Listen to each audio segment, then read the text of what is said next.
Bonsoir à tous. 3 sites de Côte d'Or concernés par de nouvelles analyses des sols et des nappes phréatiques. La préfecture veut réévaluer le niveau de pollution au solvant chloré sur ces sites industriels.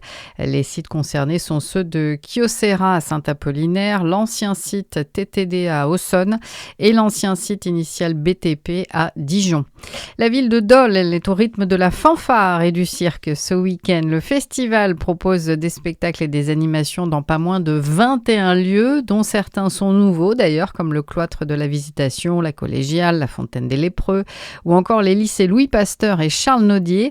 Alors ce soir, rendez-vous notamment à l'esplanade de la Médiathèque ou encore au Théâtre de Verdure. Et demain, la journée va commencer par un pique-nique en musique sur la place nationale et tout cela est gratuit.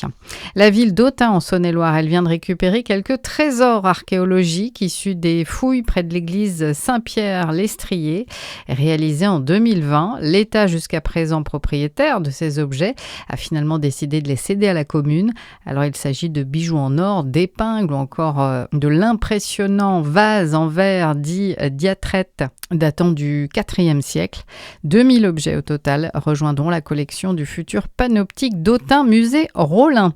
La Champions Cup de rugby et ce soir, Bordeaux est à la fête après la victoire cet après-midi 41-19 de l'UBB face aux Irlandais du Leinster.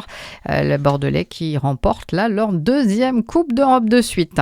Le Grand Dole Rugby, lui, se prépare un match décisif demain face aux Alsaciens d'Ilkirch Grafenstaden en 16e de finale, retour de Fédéral 3. Vainqueurs à l'aller, les Jurassiens jouent leur montée en Fédéral 2.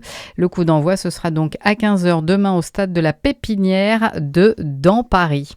Excellente soirée sur Fréquence Plus.